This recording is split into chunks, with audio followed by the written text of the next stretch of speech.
Let's have some fun. Today, we're going to have some fun and make fun of some professional athletes. Now, I don't always do that. I respect a lot of professional athletes, but today we are going to name the top 5 worst contracts in Chicago sports. Let's get started. Now, let's start with honorable mention. OLI, outside looking in, because it was actually tough to find 5 because thankfully, like Ryan Poles and Jed Hoyer like to say, our books are kind of clean in Chicago. Now the Blackhawks have terrible books. The Blackhawks probably have the worst books, financial books in the city. The Bears got some crappy contracts. The Cubs obviously have some crappy contracts. The White Sox stink, so they don't have anybody to pay, but they made their way on the list. Somehow, some way they got on their list. All right, so honorable mention, Nico Horner, 2 years, $24 million left on his contract. Signed like a 3-year, $45 million deal a couple years ago, something like that. 30 career home runs for Nico Horner. If you get paid over 10 million bucks, that's a lot of money. If you get paid 5 million bucks, it's a lot of money, frankly. But if you in baseball, in Major League Baseball, if you get paid over $10 million, you better hit the ball out of the park. And Nico Horner does not hit the ball out of the park. Nico Horner has 30 career home runs. He's probably in year like 5, 4 or 5, 30 career home runs. The Cubs love paying guys for defense and leadership. And the Cubs have a bunch of great guys, but the Cubs love paying guys who don't hit the ball out of the park. Why would you do that? And you're not going to beat the Dodgers, the Mets, the Braves, the Phillies, and the Padres unless you hit the ball out of the park, period. Nico Horner, not in the top 5 worst contracts in Chicago. Honorable mention, outside looking in, OLI. All right, Tremaine Edmunds. Everyone hates Tremaine Edmunds in Chicago. That's not me. Told you I'm not a hater. He's got 2 years left on a $34 million deal. I think he signed like a 4-year deal, big money deal, probably 4 for 75 or something like that. Not very good. He hasn't been terrible. He's played 32 of 34 games at the middle linebacker position in the NFL. That is extremely, extremely difficult to do. The middle linebacker position is extremely, extremely difficult to play. He's not very good at it, unfortunately, making a whole bunch of money. He's got 2 years left, $34 million. But hopefully he gets better along with a lot of those other guys. You'll see some other Bears on this list as well. So, like I said, not an easy position to play. Plays in 32 of 34 games the last couple of years. Hasn't been great. Hasn't been terrible. He's been okay, but he gets paid a lot of money. Not a top 5 worst contract in Chicago. I know a lot of people would have him in their top 5. Not in mine. Not in Maddie's. Real quick about this one, Shea Weber hasn't played. He's on the Blackhawks. He hasn't played since 2001. He's getting $8 million next year. Basically, a fantastic job by his representation, his agency, his agent, whatever. Basically, his contract's getting kicked around from team to team. Shea Weber hasn't played since 2021. He's getting $8 million next year from the Hawks. Next year, he's like 39, 40 years old. Bag collector, grade A bag collector. Great job by his agent, his representation. And which leads me, like I said, he was involved in the Seth Jones trade. Seth Jones, don't think we forgot about you, bud. He was number 3 originally on this list, but we shipped him out of town. Thank God. I can't believe the Blackhawks got rid of his contract. It was an awful, awful contract. Let's go over the details. And like I said, don't think we forgot about you, Seth Jones. It was probably a top 10 worst contract in Chicago sports history. That's how bad it was. But it was actually number 3 on my originally on my list. We had to get him out though because he's in Florida now. Thankfully, recently traded by the Blackhawks to the Florida Ice Cats. We love our Ice Cats around here, folks. Signed an 8-year deal with the Blackhawks for $76 million. 8-year deal. You don't find those in NFL, NBA, but you run into them in hockey, I guess, and in baseball, of course. 8 years, $76 million back in 2022, and it's been a terrible contract. They've regretted that contract since the ink went dry on that Seth Jones deal, but he gone. So we don't have to worry about him, but he's an honorable mention. He's an outside looking in. He's a former member of the top 5, but we had to boot him. He gone. Don't think we forgot about you, Seth Jones. Last outside looking in, top 5 worst contract in Chicago, DJ Moore. We love DJ. DJ's a great player. He's 28 years old. He just signed an extension, so he's getting money in his 30s is the problem. Don't pay anyone in your 30s in the NFL unless you're Joe Tooney, because he's going to Canton. DJ Moore is awesome. He's going to be a great player next year in the next couple of years. And then NFL contracts are weird, so they'll probably cut him before he starts making a whole bunch of paper in his 30s.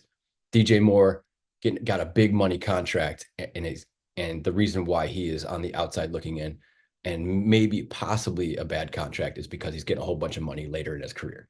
That is the honorable mention. So Seth Jones, don't think we forget about you, bud.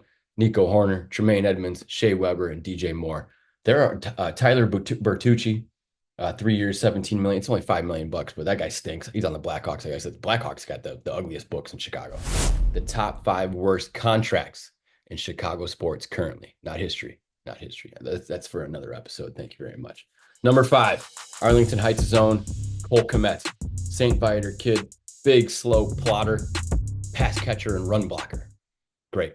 3 years left, $27 million. So he's about like 9-10 million the rest for the rest of his contract. Hopefully the Bears trade this guy and draft the Penn State tight end or the Michigan tight end. Cole Kmet plays every game. I'll give him that. Again, that's important.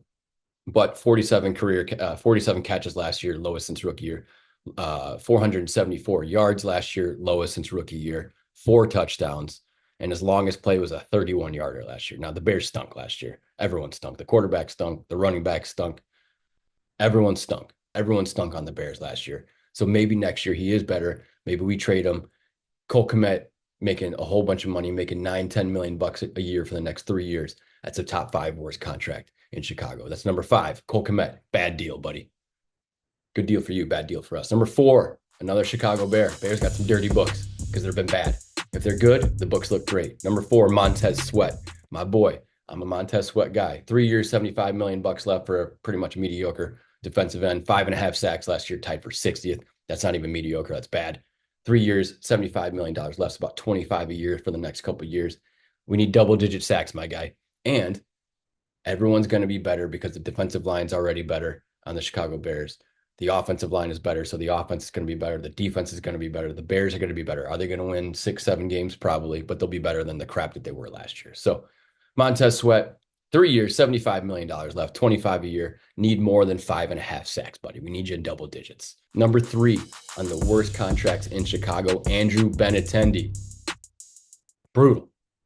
Brutal. The largest contract ever in White Sox history. I think the second largest one is Yasmani Grandal. It was a similar contract, but Benintendi got 5 years, $75 million, and there's about 3 years left with $50 million left on his deal. Oh boy. Unfortunately, nobody wants to trade for him. And I'm gonna be honest with you, he was not terrible last year. He probably was the best player on the team last year. He hit 20 home runs. His nerdy stats had him like right above average, or like right on average, slightly below average. Hey, slightly below average. You're a freaking all-star on the White Sox. I wonder who the all-star is going to be on the White Sox. It was probably Crochet last year.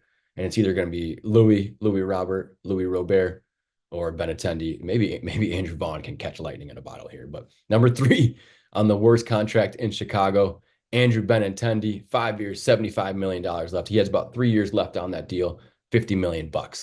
And he wasn't terrible last year, but hopefully he can be average this year. But it's a lot of money for if you're the worst team in Major League Baseball history, you don't want anybody making any money.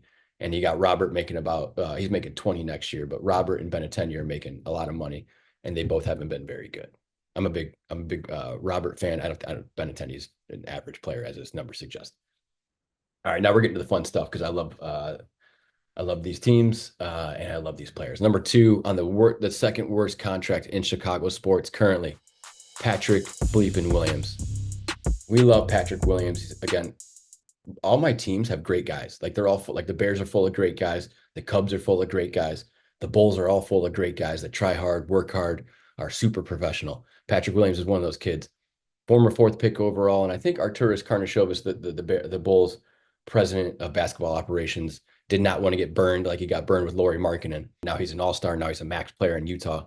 And Patrick Williams, it's like the Bulls felt bad and were nervous to watch if Patrick Williams went somewhere else and he blossomed kind of like Lauri did. So they gave Patrick Williams 5 years, $90 million. And he's putting up career lows across the board, including 9 points. He's 9 points per game. 9 points per game for Patrick Williams at about $18 million for the next 5 years. Like we just gave him this deal. This is the first year of a 5-year deal for Patrick Williams. So we got 4 more years and he's at 9 points per game right now. It just started. 4 more years of this contract, 9 points per game, tied career low, 4 rebounds per game, career low 3-point percentage with a career high 3-point attempts, just extremely inefficient. Lowest free throw percentage since rookie year and a career low field goal percentage. Just a rough, brutal start to that Patrick Williams contract. And we got 4 more years to go. Number 2 on the worst contracts in Chicago sports currently, Patrick Williams. Patrick bleeping Williams. Needs to get on the court, needs to stay healthy. He's always banged up. Needs to just get better all around. Needs to find a role because now he just sits at the 3-point line and just chucks up bricks. And the moment we've all been waiting for, the worst contract in Chicago sports. Number one, Dansby Swanson. Dansby Swanson. Again, great dude, great guy, great defender, great intangibles through the roof, great defender, like a premier defender at shortstop. But hey, that's not going to beat the Dodgers. Leadership, intangibles, and defense and base running is not going to beat the Dodgers. You know what beats the Dodgers? Hitting the ball out of the park. That's how you beat the Dodgers, the Mets, the Braves, the Phillies, and the Padres. Hitting the ball out of the park. Dansby Swanson signed a 7-year deal for $177 million in 2023. Again, I just laughed the whole time. So we got a long way to go. About 5 years left for a 31-year-old shortstop with declining power. 16 home runs last year, lowest since 2018. Non-COVID, didn't count COVID year in there. I told you guys the Cubs love paying a lot of money to guys that don't hit the ball out of the park. Like I said, Dansby Swanson's a great guy. He's a great dude. He's a great leader. Intangibles through the roof. Great defender, elite defender, all that. But you can get an elite defender that hits 200 for league minimum. Like just stick a guy like Orlando Arcia in Arizona or in Atlanta is like a perfect example. Just get a glove and pay him league minimum, and hopefully he hits 200 and you're fine because he's gonna be flawless at short. Dansby Swanson, 5 years left, 31-year-old shortstop, declining power. He's about $28 million a year for his 31, 32, 33, 34, and 35-year-old seasons. That's going to be ugly in a couple of years. It already is ugly at $28 million. If you're getting paid $28 million, hit the ball out of the park, man. I don't care. I don't care how cool you are and how good of a dude you are. You get paid all that money. It's not Dansby's fault, but that money needs to go to power. Either 99 miles an hour on the mound or 105 going out to the Wrigley bleachers. Like we need power arms or power hitters. And the Cubs don't really have any of those. And they paid a lot of their money to guys that don't really throw hard and they don't really hit the ball out of the park. Dansby Swanson. Dansby Swanson is the worst contract in Chicago sports currently. 7 years, $177 million, about 5 years, 150 left on that deal for a guy with declining pop, and he's over 30. Not good. No bueno. The Cubs are going to win that division, though, baby. So there it is. I hope you guys enjoyed the top 5 worst contracts in Chicago sports. Please hit the comments. Please let me know what you think. I know people hate Tremaine Edmunds. Montez Sweat's been very frustrating. I'm not the biggest Cole Kmet guy. The Bears have some dirty books for being bad. Like if you're bad, you better have some clean books. Bears have dirty books. White Sox don't have great books. Don't have a great team, period. Cubs overspent for good guys just that don't hit the ball out of the park. And then the Blackhawks might have the worst books in the city. So hit the comments. Let me know who you think is the top 5 or who you think is the worst contract in Chicago sports currently.